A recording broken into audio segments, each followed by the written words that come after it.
Bayangkan, ada satu kalimat yang jika benar-benar kau sadari, bisa menyatukan napasmu, ruhmu, dan cahaya ilahi dalam sekejap. Bukan mantra, bukan wirid panjang, hanya satu kalimat yang selama berabad-abad disembunyikan. Dan malam ini, di Lemah Abang yang berkabut, Syekh Siti Jenar siap membisikkan kuncinya. Tapi hati-hati, kalimat ini berbahaya bagi aku yang sombong, sebab ketika ia menyala, keakuanmu bisa padam. Para murid sudah bergetar, pelita meredup, namun dada mereka justru terang. Siapa yang sebenarnya bernapas di tubuhmu, engkau, atau dia yang menghidupkan? Jika jawaban itu keliru, seluruh jalan pulangmu bisa salah arah. Malam ini kita uji. Beranikah kau mendengar kalimat yang tidak diajarkan lidah, melainkan disuarakan oleh keheningan di dadamu sendiri? Sebelumnya, bantu subscribe, like, dan tulis amin di kolom komentar. Semoga rezekinya lancar, amin. Malam itu Lemah Abang seperti menahan napasnya sendiri. Kabut turun perlahan dari puncak bukit, menutupi tanah yang lembab dan pohon-pohon randu alas yang berdiri seperti bayangan penjaga zaman. Angin berhembus pelan, membawa aroma tanah basah yang bercampur dengan wangi dupa dari surau kecil di tengah desa. Di bawah sinar bulan pucat, tampak seorang tua duduk bersila di atas tanah. Jubahnya putih lusuh, turbannya melingkar rapi di kepala, dan wajahnya tenang seperti permukaan air yang tidak terusik angin. Dialah Syekh Siti Jenar, sang pejalan sunyi yang mencari Tuhan bukan dengan kata, melainkan dengan kesadaran. Di hadapannya, para murid mulai berdatangan satu persatu.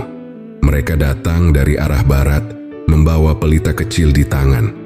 Wajah mereka tegang namun penuh rindu. Selama berminggu-minggu mereka menunggu malam ini. Malam di mana sang guru dikabarkan akan menyingkap satu rahasia besar. Sebuah kalimat yang mampu menyatukan napas, ruh, dan cahaya ilahi dalam sekejap. Tapi ketika mereka tiba, tidak ada cahaya menyilaukan, tidak ada suara gaib yang turun dari langit.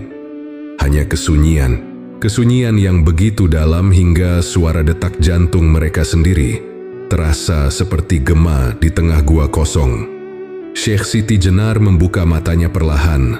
Sorot matanya tajam tapi menenangkan, seolah menembus kabut dan menatap jauh ke dalam diri setiap murid yang hadir. Malam ini bukan malam biasa, ucapnya pelan. Sebab malam ini, alam sedang mendengar manusia, bukan manusia yang mendengar alam. Suaranya lembut, tapi setiap katanya menembus dada seperti air yang mengalir ke celah paling dalam. Para murid saling pandang, mencoba memahami makna di balik kata-kata itu. Siti Jenar lalu menggenggam segenggam tanah di depannya. "Inilah asal segala sesuatu," katanya, sambil menatap butiran lembab yang menempel di telapak tangannya. "Dari tanah engkau datang, ke tanah engkau kembali. Namun di antara datang dan pulang, ada sesuatu yang tetap hidup, meski jasadmu hancur. Itulah napas." Ia membuka genggamannya perlahan, membiarkan tanah itu jatuh satu persatu. "Dan siapa yang bernapas di dalam tubuhmu sekarang? Engkau atau dia yang menghidupkan?" Pertanyaan itu menggema di kepala para murid. Tak ada yang berani menjawab. Mereka hanya menunduk, menatap tanah yang kini terasa lebih hidup dari sebelumnya. Angin malam berhembus pelan, dan di antara desirnya, mereka mendengar sesuatu yang aneh, seperti suara lembut yang ikut bernapas bersama mereka. Syekh Siti Jenar menatap ke langit. "Manusia sibuk mencari Tuhan di tempat tinggi," ujarnya lagi. "Di gunung, di langit, di kitab, di rumah ibadah. Padahal setiap kali engkau bernapas, dia sedang menatapmu dari dalam." Ia berhenti sejenak, lalu menatap murid-muridnya satu persatu. "Malam ini bukan tentang pengetahuan," katanya, "tapi tentang kesadaran, tentang belajar mendengar sesuatu yang selama ini tak pernah kita dengar. Napas kita sendiri." Keheningan menyelimuti Lemah Abang. Pelita bergoyang ditiup angin, menari di antara wajah murid yang mulai menitikkan air mata tanpa tahu sebabnya. Mereka tidak sedang mendengar ceramah. Mereka sedang dipanggil untuk pulang ke dalam diri mereka sendiri. Dan di tengah keheningan itu, Syekh Siti Jenar menutup matanya perlahan. "Dengarlah," bisiknya lirih. "Alam sedang bernapas bersamamu." Kabut di lemah abang makin menebal, menelan cahaya pelita yang bergetar di tangan para murid. Udara terasa berat, seperti memeluk tubuh mereka dengan dingin yang lembut namun tajam. Di tengah kesunyian itu, hanya satu suara yang masih terdengar, hembusan napas. Bukan napas biasa, tapi napas yang terasa hidup, berirama dengan detak jantung dan desir angin di sekitar mereka. Seolah seluruh alam sedang bernafas bersama. Syekh Siti Jenar masih duduk bersila, matanya tertutup, wajahnya tenang. Namun dari tubuhnya terpancar keheningan yang aneh, hening yang bukan kosong tapi penuh. Para murid tidak tahu mengapa dada mereka bergetar setiap kali melihat sosok itu diam. Seolah diamnya sang guru sedang berbicara dengan cara yang tidak bisa diterjemahkan oleh kata. Ki Sanali, murid tertua, memberanikan diri bertanya, "Guru, apakah ini saatnya engkau membuka tabir itu?" Suaranya lirih, nyaris tidak terdengar, takut mengusik kedamaian malam. Syekh Siti Jenar membuka matanya perlahan. Tatapannya lembut namun menusuk, seperti sinar rembulan yang menembus kabut. "Sanali," katanya pelan, "tabir tidak dibuka oleh tangan, tapi oleh kesadaran." Ia berhenti sejenak, menatap murid-murid yang duduk mengelilinginya. "Yang engkau cari bukan sesuatu di luar dirimu. Rahasia itu sudah lama bernafas di dalam dada, tapi kalian tak pernah mendengarnya." Kata-kata itu jatuh perlahan ke dalam hati mereka, seperti embun ke tanah kering. Beberapa murid menunduk, sebagian memejamkan mata. Mereka mencoba merasakan napas sendiri, tapi yang terdengar hanya kebisingan pikiran. Rasa penasaran bercampur takut mulai tumbuh. Apa maksud sang guru? Bagaimana mungkin rahasia bisa disimpan di dalam napas yang mereka hirup setiap hari? Siti Jenar menarik napas panjang. Udara malam masuk perlahan ke dalam dadanya, lalu keluar dengan lembut. "Napas adalah utusan," katanya. "Penghubung antara yang terlihat dan yang tak terlihat. Setiap tarikan adalah panggilan, dan setiap hembusan adalah jawaban." Para murid terdiam. Kata-kata itu begitu sederhana, namun terasa berat. Mereka merasakan sesuatu yang berubah di udara, seperti ada kehidupan halus yang menari di antara tarikan dan hembusan mereka. "Dengarkan," ucap Siti Jenar lirih. "Diamlah dan rasakan." Para murid menutup mata. Dalam keheningan itu tak ada yang bergerak. Bahkan daun randu alas pun seolah berhenti bergoyang. Detik-detik berlalu seperti waktu kehilangan arah. Lalu perlahan, satu persatu mulai mendengar sesuatu yang belum pernah mereka sadari sebelumnya. Bunyi lembut dari dalam dada. Bukan suara jantung, bukan desahan, tapi getaran halus yang terasa hidup. Siti Jenar tersenyum tipis. "Itu dia," katanya pelan. "Suara kehidupan yang tak pernah berhenti. Kalian hanya perlu diam untuk mendengarnya." Beberapa murid meneteskan air mata. Ada rasa damai yang tidak mereka mengerti. Bukan kebahagiaan, bukan kesedihan, tapi sesuatu yang melampaui keduanya. "Malam ini," lanjut Siti Jenar, "kita tidak belajar berbicara kepada Tuhan, tapi belajar mendengar bagaimana Tuhan berbicara melalui napas kita." Angin kembali bertiup pelan. Kabut mulai turun hingga menyentuh tanah. Di Lemah Abang, malam semakin sunyi. Namun justru dari kesunyian itu, para murid mulai mendengar sesuatu yang jauh lebih besar dari kata, tanda dari keheningan itu sendiri. Fajar belum tiba. Kabut masih menggantung di atas tanah Lemah Abang, menyelimuti dunia dalam abu-abu yang lembut. Di tengah kabut itu, Syekh Siti Jenar duduk bersila menghadap timur. Di hadapannya, para murid masih terpaku dalam diam, mencoba menahan rasa yang belum mereka mengerti. Suasana seperti membeku. Bahkan waktu pun seolah enggan melangkah. Tiba-tiba suara sang guru terdengar lirih, namun tegas. "Setiap tanah menyimpan rahasia," katanya sambil memungut segenggam tanah lembab di hadapannya. Ia menatap butiran itu dengan mata yang penuh makna. "Lihatlah," Inilah asalmu, dari tanah engkau diciptakan, dan ke tanah engkau akan kembali. Tapi di antara datang dan pulang, ada sesuatu yang hidup, dan itu bukan tubuhmu. Ia membuka telapak tangannya perlahan. Butiran tanah jatuh satu persatu, namun gerakan sederhana itu terasa seperti doa. Tanah adalah cermin, sebagaimana tubuhmu adalah cermin. Ia menyimpan, memantulkan, dan mengembalikan segala yang diterimanya. Maka berhati-hatilah dengan apa yang engkau tanam di dalamnya. Para murid terdiam. Beberapa menatap tanah di bawah kakinya, merasa seperti baru pertama kali menyadari kehadiran bumi. Ki Sanali menatap wajah gurunya dengan mata yang sedikit basah. "Guru," tanyanya perlahan, "jika tubuh adalah cermin, mengapa manusia sering tak melihat cahaya di dalamnya?" Siti Jenar tersenyum tipis. "Karena debu," jawabnya singkat. "Bukan debu tanah tapi debu kesombongan dan ketakutan. Ia menutupi cermin sehingga cahaya yang ada di dalam tidak lagi tampak.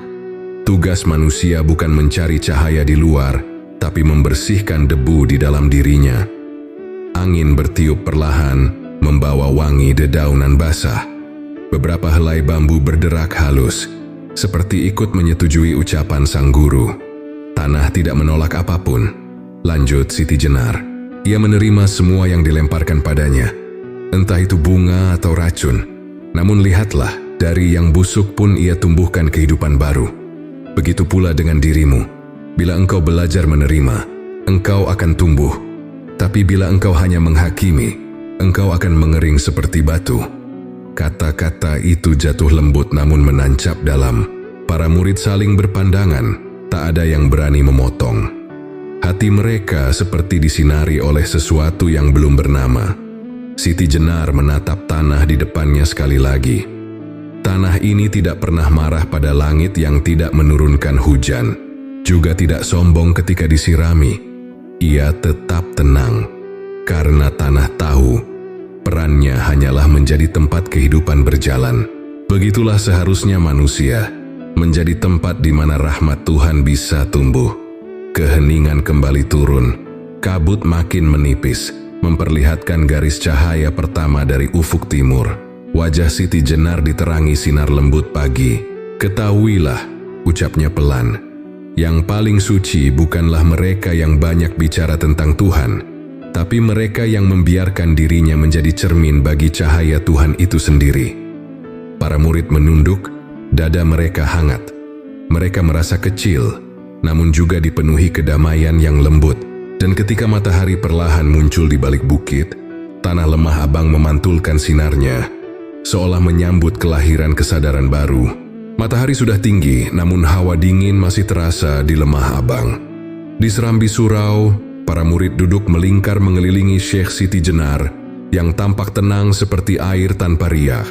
Di sekeliling mereka, pepohonan bambu bergoyang pelan diterpa angin. Suara alam menyatu dengan keheningan yang dalam. Tak ada yang berani bersuara, karena mereka tahu setiap diam sang guru selalu berarti sesuatu. Tiba-tiba Siti Jenar mengangkat wajahnya dan berkata pelan, "Kalian tahu apa itu napas?" Pertanyaan sederhana itu mengguncang lingkaran kecil itu seperti petir di tengah langit cerah. Beberapa murid saling berpandangan, mencoba mencari jawaban yang tepat, tapi tak ada yang berani menjawab. Hening menebal dan hanya terdengar suara lembut dari dedaunan yang saling beradu. Siti Jenar tersenyum samar.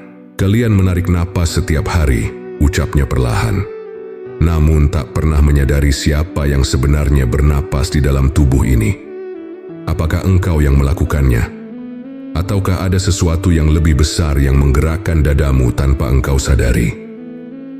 Ia berhenti sejenak lalu menatap para murid satu persatu.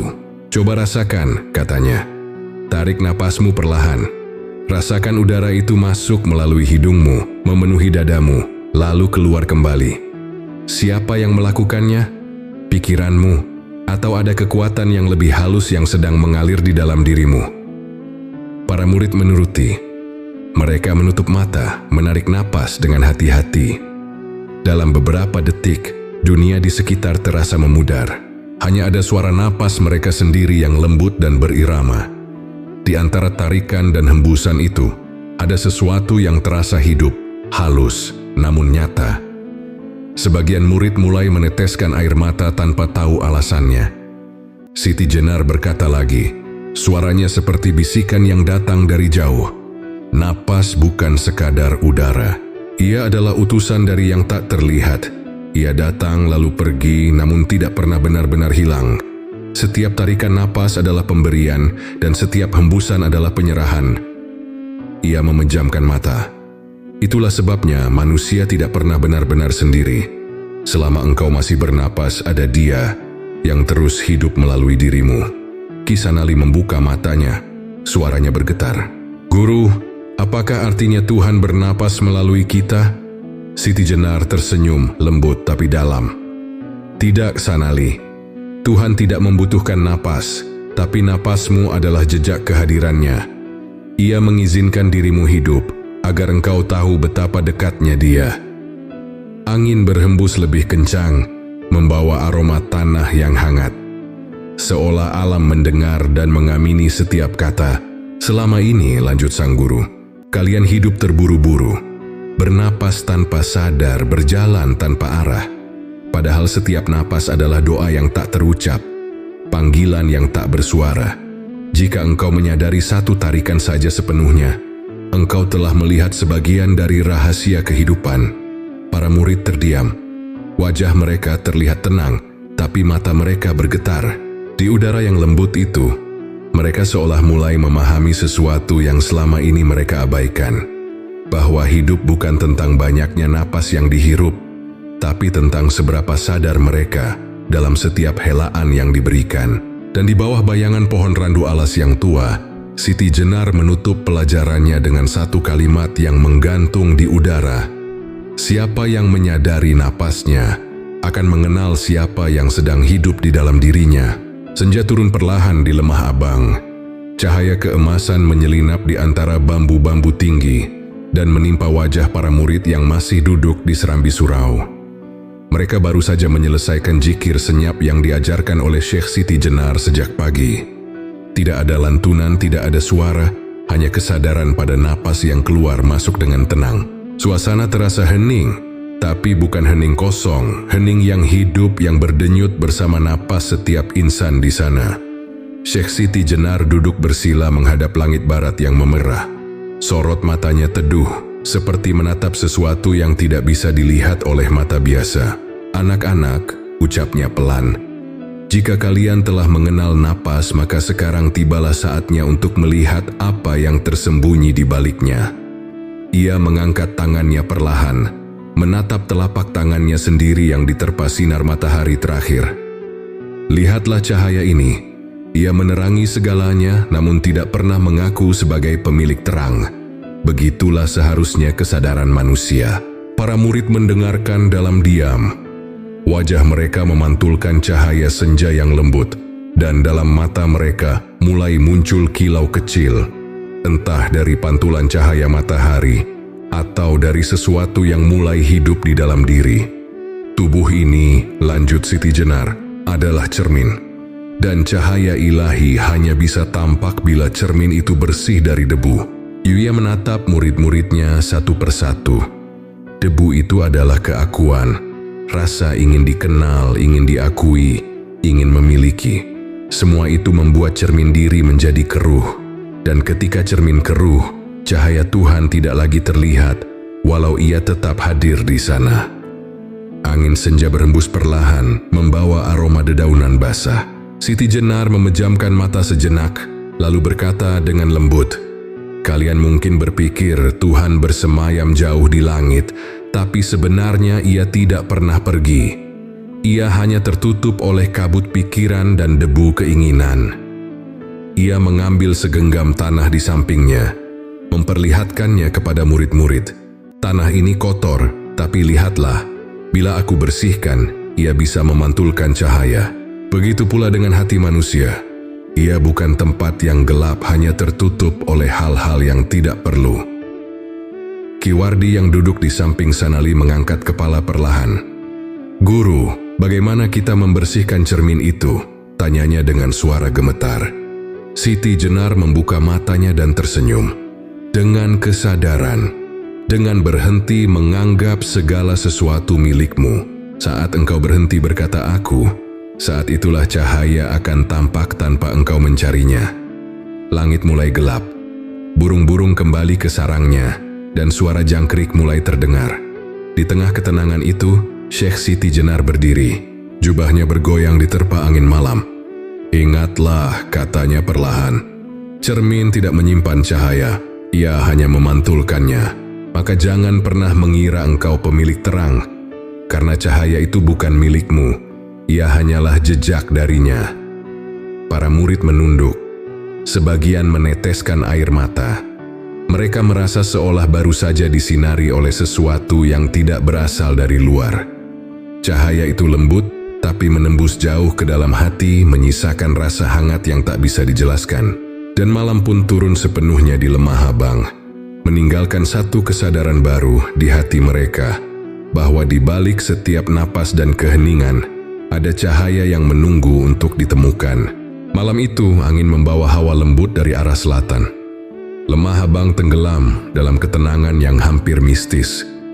Di halaman surau, para murid duduk melingkar dengan mata terpejam, mengikuti ajaran sang guru. Tidak ada suara selain desiran napas yang pelan dan teratur. Pelita kecil di tengah lingkaran bergoyang, menebarkan cahaya kuning redup yang menari di wajah mereka. Syekh Siti Jenar membuka matanya. Tatapannya lembut, namun terasa seperti menyala dari dalam. Anak-anakku, ucapnya perlahan. Setelah kalian mengenal napas dan keheningan, kini saatnya kalian memahami bahwa tidak semua napas itu sama. Para murid menatapnya penuh perhatian. Suara malam seakan menepi, menunggu kata-kata berikutnya lahir dari bibir sang guru. Ada 3 lapisan napas yang mengikat kehidupan manusia, katanya. Yang pertama adalah napas tubuh. Ia memberi hidup pada jasadmu. Setiap makhluk memilikinya, bahkan hewan dan tumbuhan. Ia adalah gerak pertama yang membuat dunia tetap berputar. Ia menarik napas panjang, dadanya naik perlahan lalu menghembuskannya lembut. Napas tubuh ini bersumber dari bumi. Ia lahir dari udara, dari oksigen, dari kehidupan yang saling memberi. Namun ia juga fana. Ketika tubuh berhenti, napas ini pun padam. Para murid menyimak dengan saksama. Sebagian mulai ikut bernapas perlahan, mencoba merasakan apa yang dimaksud oleh gurunya. Lapisan kedua, lanjut Siti Jenar, adalah napas ruh. Ia tidak hanya menghidupkan tubuh, tapi juga menjaga kesadaran. Melalui napas ruh inilah engkau bisa merasakan cinta, takut, sedih, dan bahagia. Ia adalah jembatan antara yang tampak dan yang tak tampak. Ia menatap para murid satu persatu, matanya berkilat di bawah cahaya pelita. Ketika engkau sadar akan setiap tarikan dan hembusanmu, sesungguhnya engkau sedang menyentuh napas ruh. Dan saat itu terjadi, engkau tidak lagi bernapas sendirian. Ada kehidupan yang bernapas melalui dirimu. Hening panjang menyusul. Angin malam menyelinap di antara batang bambu, menghasilkan suara lembut seperti desahan doa. Para murid tak lagi mendengar dunia luar. Mereka hanya mendengar napas sendiri yang tiba-tiba terasa berbeda, lebih hidup, lebih dalam, lebih hangat. Kemudian sang guru berbicara lagi. Suaranya turun menjadi lebih lembut. Dan yang terakhir adalah napas ketiga, nafas ilahi. Ia bukan milikmu, bukan juga berasal darimu. Ia adalah napas yang berhembus melalui dirimu. Saat itu terjadi, engkau tidak lagi bernapas. Engkau dihidupkan. Siti Jenar menunduk, lalu menutup matanya. Napas ketiga tidak bisa dicapai dengan pikiran, tidak bisa dipelajari dengan kata. Ia hanya datang kepada mereka yang benar-benar hening, yang berhenti merasa memiliki kehidupan ini. Beberapa murid terisak tanpa suara. Mereka tidak tahu mengapa dada mereka terasa ringan, tapi juga penuh.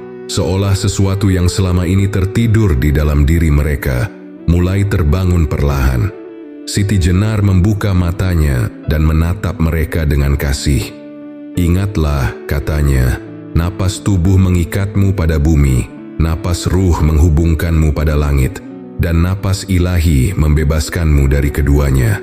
Barang siapa mengenal ketiganya, ia akan tahu bahwa setiap hembusan adalah zikir, dan setiap tarikan adalah panggilan pulang. Pelita bergetar ditiup angin, namun tidak padam. Malam menjadi saksi bahwa di antara tarikan dan hembusan napas, ada kehidupan yang lebih dalam dari sekadar udara. Kehidupan yang berbicara dengan bahasa Tuhan. Pagi menyapa lemah abang dengan sinar lembut yang menembus kabut. Di halaman pesantren, embun masih menempel di ujung daun, memantulkan cahaya seperti serpihan kaca kecil. Syekh Siti Jenar duduk di bawah pohon randu alas yang besar, dikelilingi para murid yang datang dengan langkah pelan. Wajah mereka tampak berbeda dari sebelumnya, lebih tenang, seolah semalam mereka menemukan sesuatu yang sulit dijelaskan dengan kata. Siti Jenar menatap mereka satu persatu, lalu berkata perlahan, "Setelah kalian mengenal napas, sekarang saatnya memahami ruh. Sebab ruh adalah nafas yang diberi kesadaran." Ia memungut sehelai daun kering dan memutarnya di antara jari-jarinya. Ketika daun ini gugur, apakah hidup berhenti? Tidak.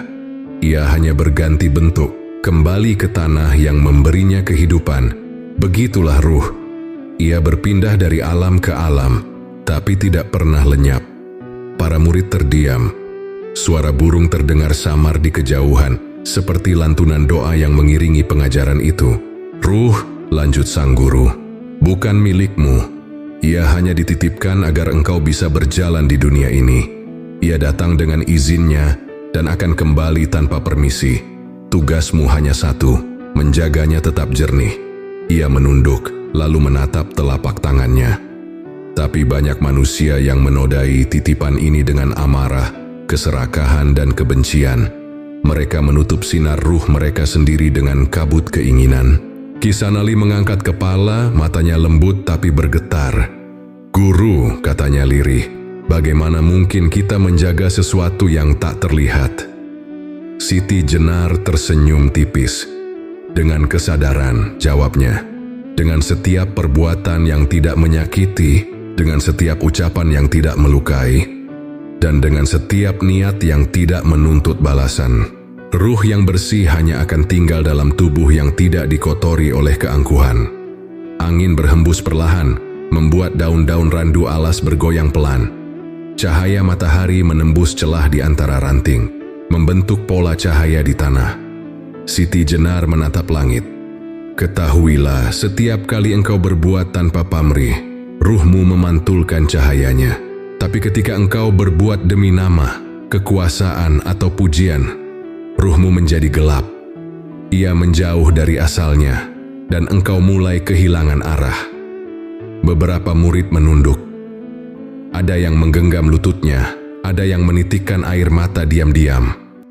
Mereka seperti disadarkan bahwa selama ini, mereka tidak benar-benar menjaga titipan itu. Siti Jenar berdiri perlahan. Jubah putihnya bergoyang diterpa angin. "Ruh adalah jembatan antara bumi dan langit," katanya pelan. "Selama engkau meniti jembatan itu dengan kesadaran dan kasih, engkau akan tetap berada di jalan cahaya. Tapi jika engkau menyeberanginya dengan ego, jembatan itu akan retak, dan engkau akan jatuh ke dalam gelap dunia." Ia menatap wajah murid-muridnya yang tertunduk. "Jangan takut kehilangan tubuh," ucapnya lembut. "Tubuh hanyalah pakaian yang akan tanggal. Takutlah bila ruhmu kehilangan arah, sebab disitulah perjalanan sejati dimulai, di jalan menuju sumber cahaya." Matahari mulai naik, sinarnya menyentuh wajah mereka. Para murid tak lagi menatap sang guru dengan mata seorang pencari, melainkan dengan hati seorang yang sedang terbangun. Mereka tahu, ruh bukanlah sesuatu yang harus dimiliki, melainkan sesuatu yang harus dijaga agar tetap mengenal asalnya. Malam kembali menyelimuti lemah Habang dengan kabut tipis yang menggantung di udara. Di halaman surau, para murid duduk bersila mengelilingi Syekh Siti Jenar. Di antara mereka, pelita kecil menyala. Cahayanya bergetar lembut tertiup angin. Suasana begitu hening hingga suara jangkrik pun terasa seperti doa. Malam itu, sang guru tampak lebih tenang dari biasanya. Wajahnya memantulkan cahaya pelita seperti bulan di permukaan air. "Anak-anakku," ucapnya perlahan. "Setelah napas dan ruh, kini tibalah waktunya untuk mengenal cahaya." Ia menatap ke langit. Awan menyingkap perlahan, memperlihatkan bulan yang bundar sempurna. "Cahaya ini bukan milik langit," katanya. "Ia adalah pantulan. Begitu pula cahaya di dalam dirimu. Ia bukan berasal dari tubuh, bukan juga dari pikiran. Ia datang dari kesadaran yang hening." Para murid mendengarkan tanpa bergerak. Udara di sekitar mereka terasa berbeda, lebih berat tapi juga lebih hangat. Siti Jenar menutup matanya sejenak, menarik napas dalam, lalu menghembuskannya perlahan. "Ketika engkau hening sepenuhnya," lanjutnya, "cahaya itu akan turun ke dada." Curious tak menyala karena api, tidak berpendar karena listrik, tapi hidup karena kehadiran. Kisanali menatap gurunya dengan mata yang lembab. "Guru," bisiknya, "bagaimana kami tahu jika cahaya itu benar-benar turun?" Siti Jenar tersenyum. "Kau tidak akan melihatnya dengan mata, Sanali. Tapi ketika ia datang, dadamu akan terasa luas. Engkau akan merasa seperti seluruh dunia berada di dalam dirimu. Tanpa batas, tanpa arah, tanpa nama." Ia berhenti sejenak, menatap murid-muridnya satu persatu. "Jangan takut pada cahaya itu," katanya lembut. "Jangan memintanya datang, dan jangan menahannya pergi. Ia bukan tamu, ia adalah dirimu yang sebenarnya, yang selama ini tertutup kabut dunia." Pelita bergoyang sedikit, memantulkan sinar ke wajah para murid. Beberapa dari mereka memejamkan mata, mencoba merasakan yang dimaksud. Hening menyelimuti tempat itu begitu pekat hingga setiap tarikan napas terdengar jelas. Dalam keheningan itu, sebagian dari mereka mulai merasakan sesuatu yang sulit dijelaskan. Hangat, lembut, tapi kuat. "Cahaya tidak bisa dimiliki," ucap Siti Jenar lagi. "Karena ia bukan benda. Ia adalah kesadaran. Bila engkau merasa memilikinya, maka ia akan padam. Tapi bila engkau membiarkannya hidup tanpa nama, ia akan menuntunmu pulang." Ia mengangkat tangannya perlahan, membentuk isyarat seolah memegang sesuatu yang tak terlihat di udara. "Inilah cahaya yang menjadi saksi. Ia turun bukan untuk menerangi dunia di luar, tapi untuk menyalakan yang gelap di dalam dirimu." Angin malam bertiup, dan pelita di tengah lingkaran hampir padam. Namun anehnya, suasana tidak menjadi gelap. Wajah para murid tampak bercahaya, lembut dan damai. Mereka saling memandang tanpa kata, karena mereka tahu sesuatu telah berubah. Bukan di luar, tapi di dalam. Siti Jenar membuka matanya menatap ke langit. "Ingatlah," katanya pelan, "cahaya yang sejati tidak menyilaukan. Ia menenangkan. Ia tidak datang untuk dilihat, tapi untuk dirasakan. Bila engkau menemukannya di dalam dada, engkau tidak akan pernah tersesat lagi." Dan malam itu, Lemah Abang diselimuti cahaya yang tidak berasal dari bulan, melainkan dari hati mereka yang mulai mengenal makna penerangan sejati. Sejak malam itu, suasana di Lemah Abang berubah perlahan. Para murid yang biasanya ramai berdiskusi kini lebih banyak diam. Mereka duduk lama di halaman surau, menutup mata, merasakan napas, dan mencari keheningan seperti yang diajarkan gurunya. Namun di antara kedamaian itu muncul sesuatu yang halus namun berbahaya. Rasa ingin memiliki cahaya yang mereka rasakan di dada. Ki Wardi adalah salah satu murid yang paling rajin bermeditasi. Setiap malam ia duduk hingga fajar, menunggu cahaya itu turun kembali. Dan ketika ia merasakannya, hatinya bergetar hebat. "Inikah tanda bahwa aku telah dekat dengan kebenaran?" bisiknya dalam hati. Tapi seiring waktu, getaran itu berubah menjadi kebanggaan. Ia mulai merasa berbeda dari murid lainnya. Pada suatu malam ketika semua murid berkumpul, Siti Jenar menatap wajah mereka satu persatu. Tatapannya lembut, tapi tajam seperti menembus isi hati. "Aku melihat beberapa di antara kalian mulai jatuh cinta pada cahaya," ucapnya perlahan. "Kalian merasa istimewa karena bisa merasakannya. Tapi ketahuilah, itu awal dari kejatuhan. Suasana mendadak senyap. Tak ada yang berani menatap mata sang guru. Angin malam berhembus pelan, membawa suara serangga yang seperti mempertegas ketegangan. Cahaya bukan tanda kehebatan, lanjut Siti Jenar, tapi ujian. Bila engkau merasa memilikinya, engkau telah kehilangan maknanya. Sebab cahaya itu tidak datang untuk dimiliki, melainkan untuk dihidupi. Ia akan pergi dari hati yang merasa berkuasa, dan hanya tinggal di hati yang tunduk. Wajah Ki Wardi memucat, dadanya terasa berat. Ia menunduk dalam-dalam, menyadari sesuatu yang salah dalam dirinya. Ia teringat betapa bangganya ia menceritakan pada murid lain bahwa ia mampu merasakan hangat di dada, seolah itu tanda ketinggian spiritual. Kini kata-kata gurunya seperti cermin yang memantulkan debu di hatinya. Siti Jenar berdiri perlahan, menatap bulan yang separuh tertutup awan. Banyak manusia tergoda oleh cahaya, katanya lirih. Mereka memujanya, memamerkannya, bahkan memperdagangkannya. Padahal cahaya yang sejati tidak bersinar untuk pameran. Ia hanya bersinar untuk menerangi jalan pulang. Ia berhenti sejenak lalu menatap para murid. Apakah kalian tahu mengapa Tuhan menutupi cahayanya di balik kegelapan? Tidak ada jawaban. Hening begitu dalam hingga suara napas terasa seperti gemuruh. Karena hanya yang berani melewati gelap tanpa pamrih yang layak melihat terang. Jawabnya pelan. Cahaya adalah ujian keikhlasan. Kyu datang untuk melihat apakah engkau mampu tetap rendah hati saat merasa diterangi. Beberapa murid menitikkan air mata. Mereka menyadari, selama ini mereka tidak sedang mencari Tuhan, tetapi mencari pengakuan dari perasaan lebih dekat pada Tuhan. Dan disitulah mereka mulai tersesat tanpa sadar. Siti Jenar menutup matanya, menarik napas panjang. Jangan kejar cahaya, ucapnya lembut. Biarkan ia datang sendiri ketika hatimu bersih. Sebab ketika engkau berhenti mencari, justru saat itulah engkau akan menemukannya. Pelita di tengah lingkaran murid bergetar tertiup angin. Namun kali ini, tak ada yang berusaha melindunginya.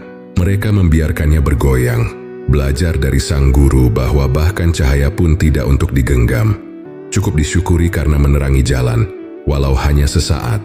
Beberapa hari berlalu sejak malam peringatan itu. Namun suasana di Lemah Habang belum benar-benar pulih.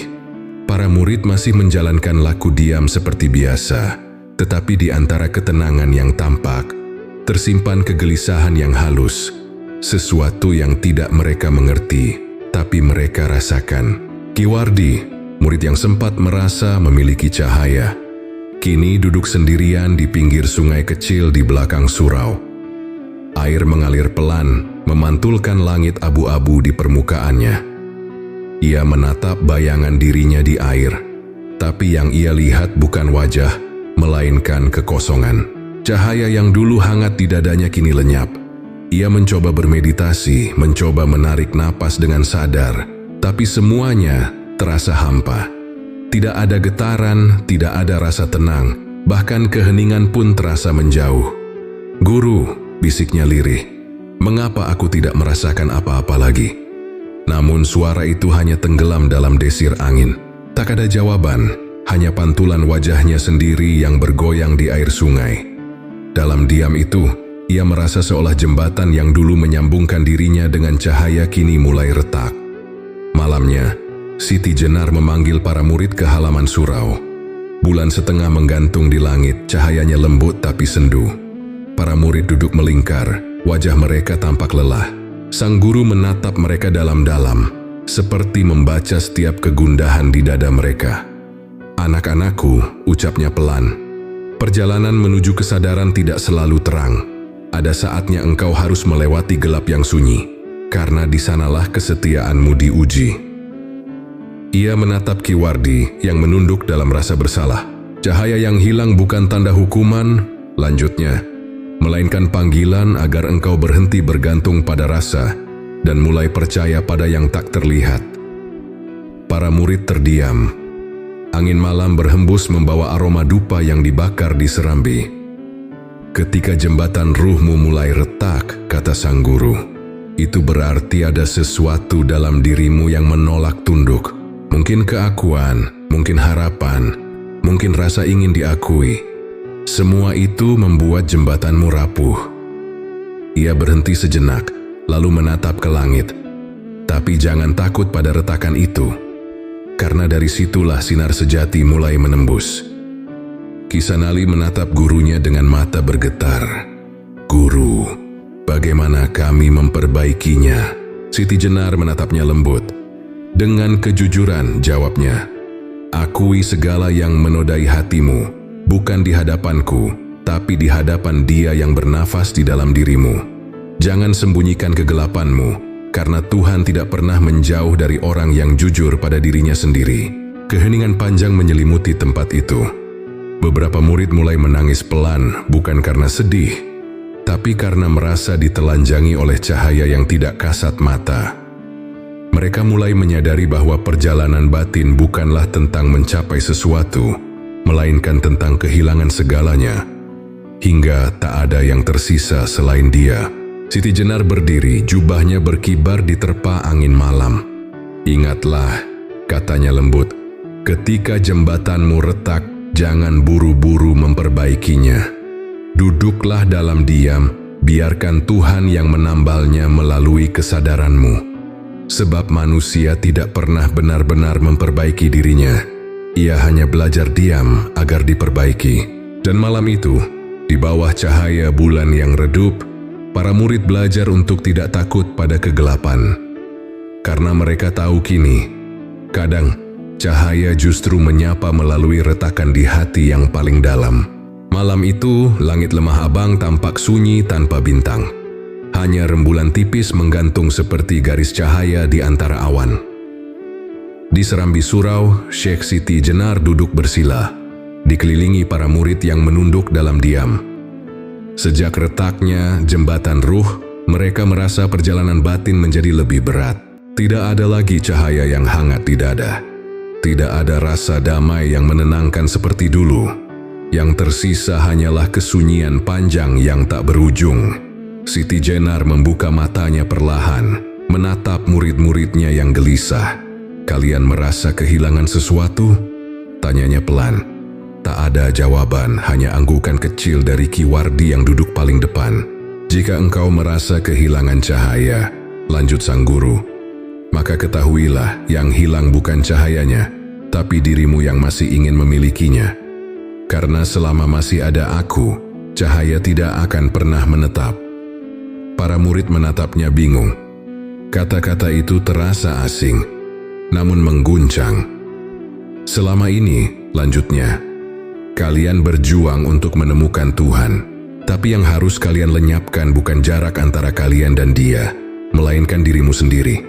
Selama masih ada aku yang ingin mencapai, masih ada dinding yang memisahkanmu dari keutuhan. Siti Jenar memejamkan mata, menarik napas dalam. Lenyapnya aku bukan berarti kematian jasad, ucapnya pelan, tetapi padamnya rasa memiliki. Saat engkau tak lagi berkata milikku, jalanku, pengalamanku, maka kau akan tahu bahwa semua ini bukan tentang engkau, karena bahkan napasmu pun bukan milikmu. Kisanali mengangkat wajahnya yang basah oleh air mata. Guru, suaranya bergetar, jika aku lenyap lalu siapa yang beribadah? Siapa yang mencintai Tuhan? Siti Jenar tersenyum lembut. Ketika engkau lenyap, yang beribadah bukan lagi dirimu. Yang mencintai dan yang dicintai adalah satu. Saat engkau merasa rindu kepada Tuhan, sesungguhnya yang merindukan adalah Dia kepada dirinya sendiri melalui dirimu. Keheningan turun lagi. Para murid tidak berani berkata apa-apa. Sebagian menunduk dalam tangis, sebagian hanya memejamkan mata, membiarkan kata-kata itu menyusup seperti cahaya yang menembus kabut. Siti Jenar menatap langit malam yang perlahan terbuka, memperlihatkan satu bintang di ufuk timur. Lenyapnya aku bukan kehampaan, katanya lirih. Justru disitulah engkau benar-benar hadir, karena hanya ketika engkau berhenti menjadi apapun, engkau dapat menjadi segalanya. Ia berdiri perlahan, Jubah putihnya berayun tertiup angin.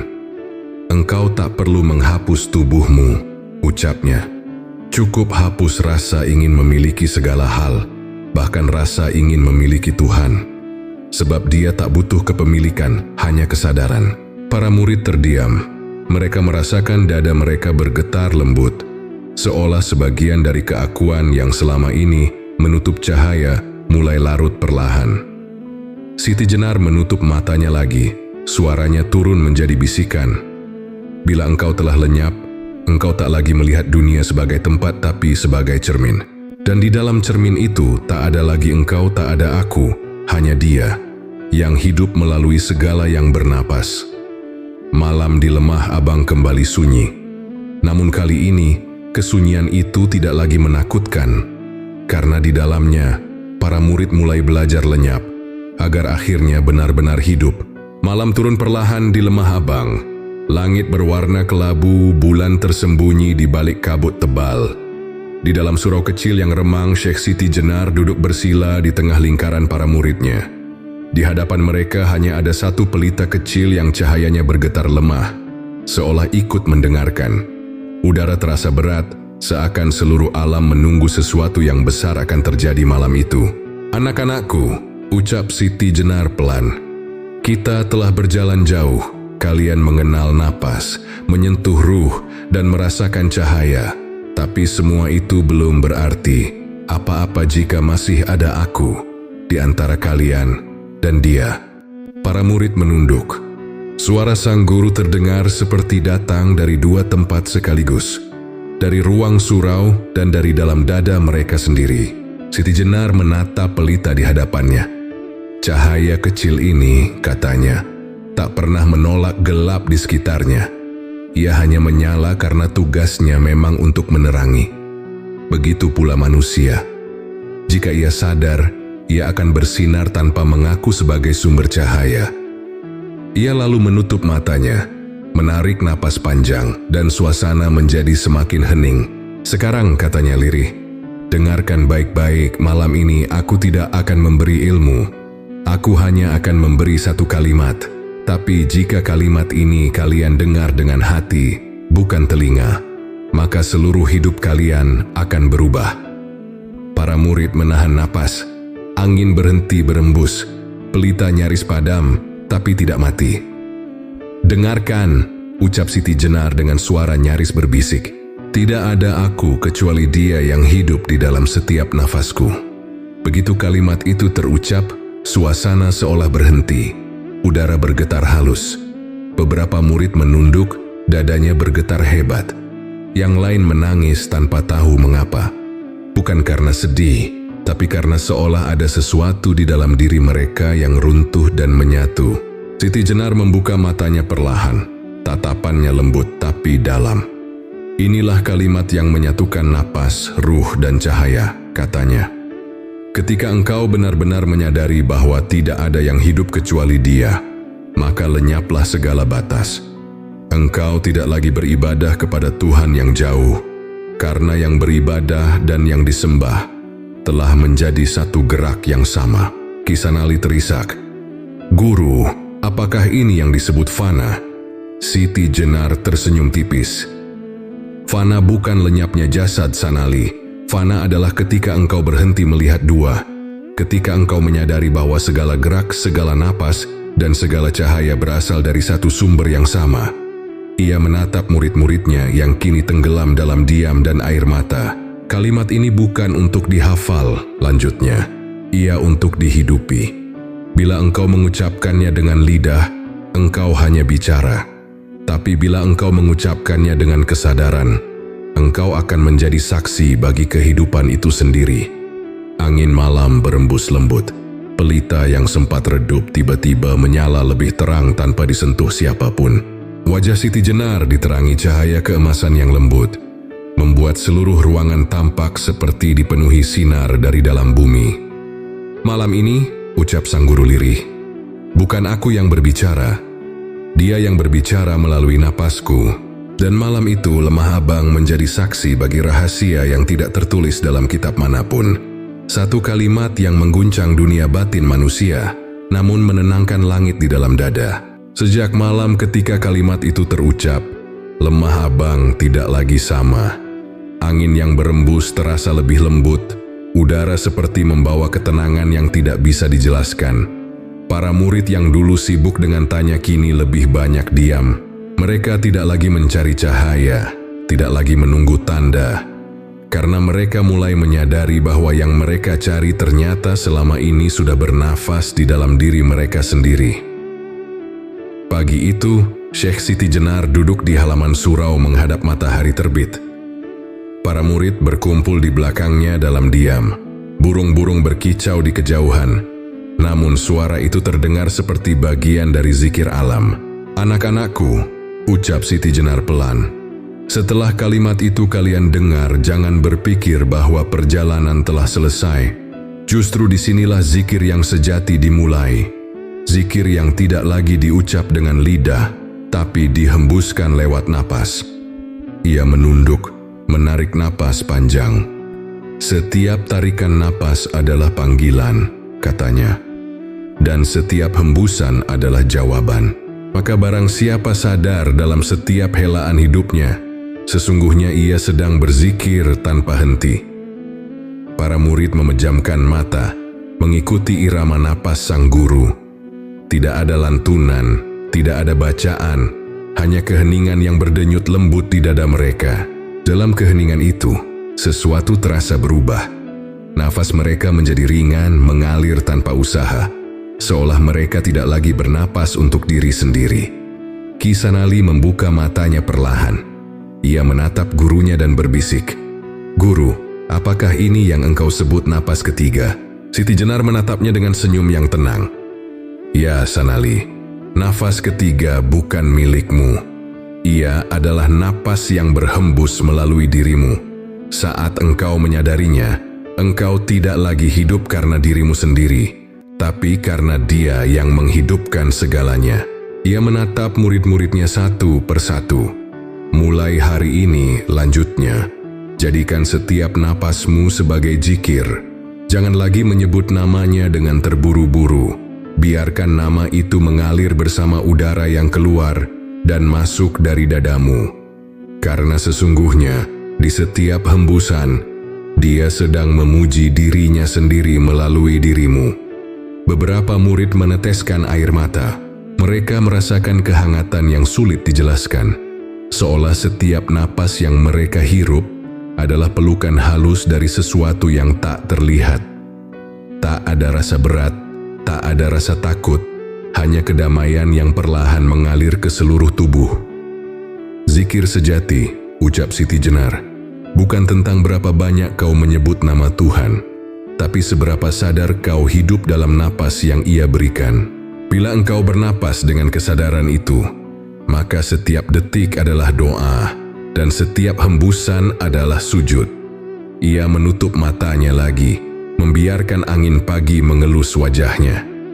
"Ketika engkau telah sampai pada napas ketiga," bisiknya, "engkau tidak lagi memanggil Tuhan, karena engkau telah menyadari bahwa selama ini Tuhanlah yang memanggilmu." Matahari naik perlahan, memantulkan sinarnya ke wajah para murid yang masih terpejam. Nafas mereka teratur, tenang, dan penuh kesadaran. Tidak ada lagi batas antara mereka dan alam, antara manusia dan Tuhan. Hanya satu irama yang mengalun lembut, irama kehidupan itu sendiri. Hari-hari di Lemah Abang kini berlalu dalam keheningan yang aneh. Tidak ada lagi tanya jawab panjang. Tidak ada lagi perdebatan tentang makna. Para murid lebih sering duduk dalam diam, hanya mendengarkan napas sendiri, dan membiarkan waktu berjalan tanpa gangguan. Bahkan suara alam pun terasa ikut menyesuaikan. Angin bertiup lebih lembut, burung berkicau lebih pelan, seolah seluruh dunia sedang belajar berzikir dalam diam. Suatu sore, Syekh Siti Jenar duduk di tepi sungai kecil yang mengalir di belakang surau. Cahaya matahari senja memantul di permukaan air, berkilau seperti serpihan emas. Ki Wardi mendekat perlahan, menunduk hormat sebelum duduk di samping gurunya. "Guru," ucapnya lirih, "sejak malam kalimat itu, aku sering mendengar sesuatu, tapi bukan suara manusia. Ia seperti berbicara dalam keheningan, di dalam dada.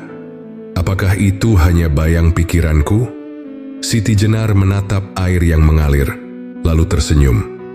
Itulah keheningan yang menjawab, katanya lembut. Ketika engkau berhenti mencari dengan lidah dan mulai mendengarkan dengan jiwa, maka yang berbicara bukan lagi dirimu. Yang berbicara adalah Dia, melalui diam yang engkau jaga. Ki Wardi menatap wajah gurunya yang diterangi cahaya senja. Air matanya jatuh tanpa ia sadari. Tapi bagaimana aku bisa yakin itu bukan bisikan diriku sendiri? Tanyanya. Siti Jenar menatapnya penuh kasih. Engkau akan tahu dari rasanya. Suara dunia menimbulkan gelisah, tapi suara Tuhan menimbulkan damai. Bila setelah mendengarnya hatimu tenang, itulah jawaban yang berasal darinya. Hening. Hanya suara air yang mengalir pelan di antara bebatuan. Dalam kesunyian itu, para murid lain mulai berdatangan dan ikut duduk mengelilingi sang guru. Tidak ada yang berbicara, tapi suasana terasa penuh makna. Siti Jenar menutup matanya dan berkata, dalam setiap manusia ada ruang yang tak bisa disentuh oleh dunia. Ruang itu sunyi, tapi hidup. Di sanalah Tuhan berbicara tanpa suara, dan hanya mereka yang telah diam yang bisa mendengarnya. Para murid menunduk. Beberapa memejamkan mata, mencoba memasuki ruang sunyi itu di dalam diri mereka. Perlahan mereka mulai merasakan sesuatu yang halus, bukan suara, bukan cahaya, tapi kehadiran. Siti Jenar melanjutkan, bila engkau telah mendengarnya, jangan tergesa menjawab.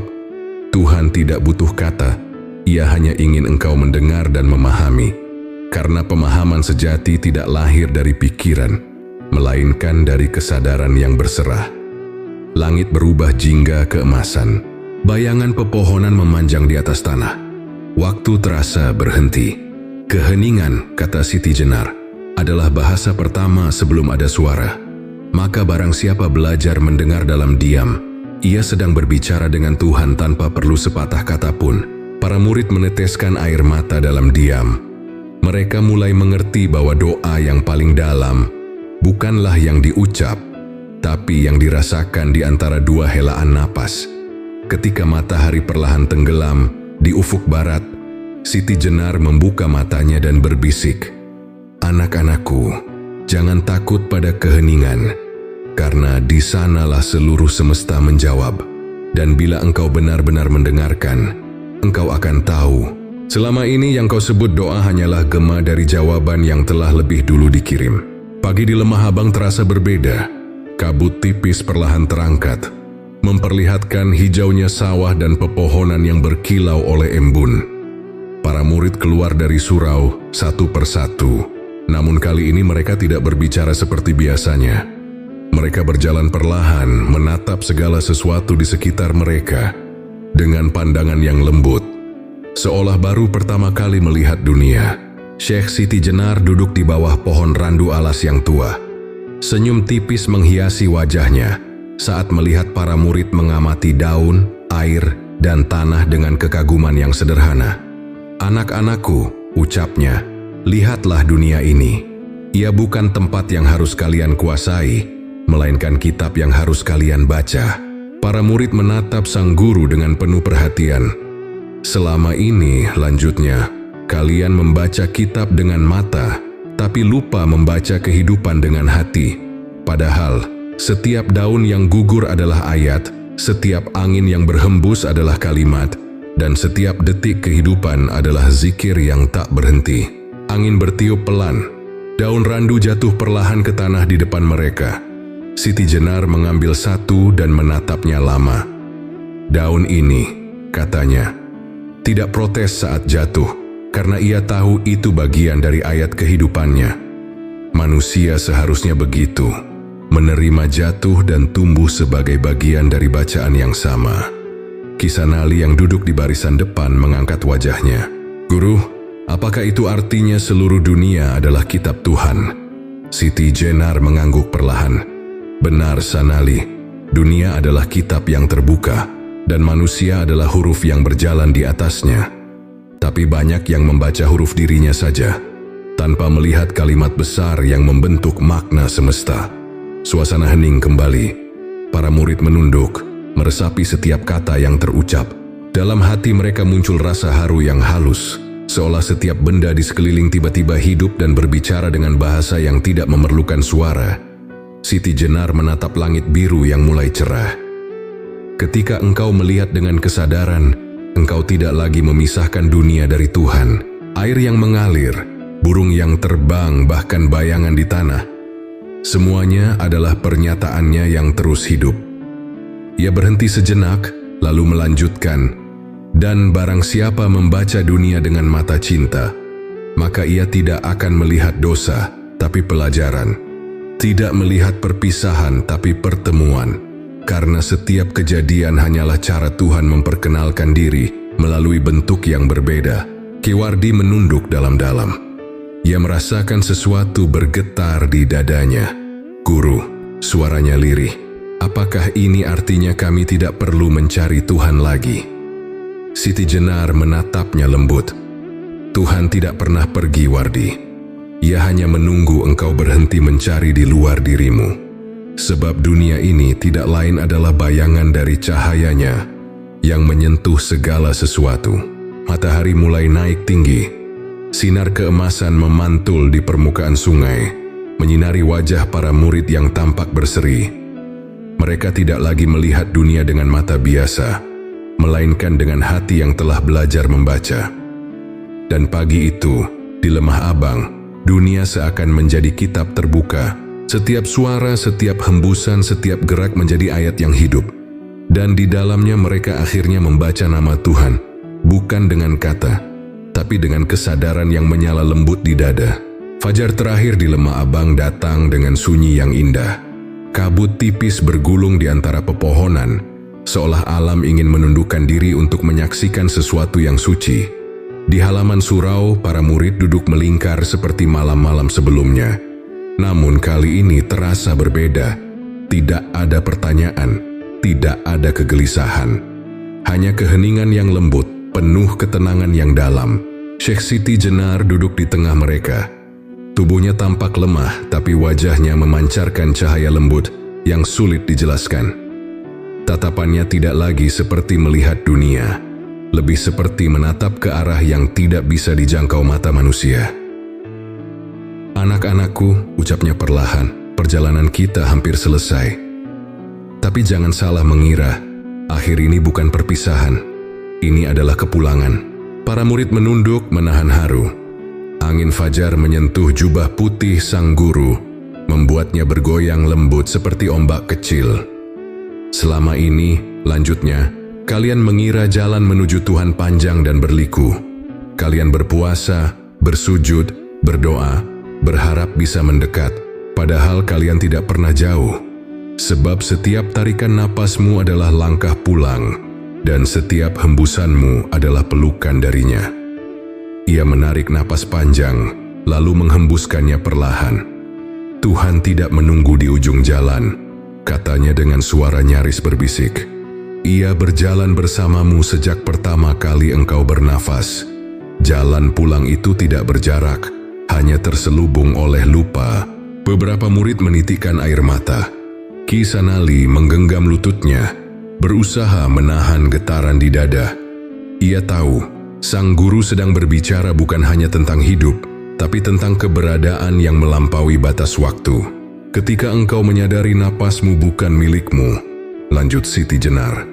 Ketika ruhmu tak lagi terikat pada keinginan, dan ketika cahaya di dadamu menyala tanpa nama, maka engkau telah sampai, bukan di tempat, tapi di kesadaran yang tak terpisah dari sumbernya. Ia tersenyum lembut. Dan disitulah kau akan tahu, hidup bukan perjalanan menuju Tuhan. Hidup adalah kesadaran bahwa Tuhanlah yang sedang hidup melalui dirimu. Angin berembus perlahan, membawa aroma tanah dan bunga liar yang bermekaran di tepi surau. Pelita di depan mereka bergetar kecil, lalu padam tanpa suara.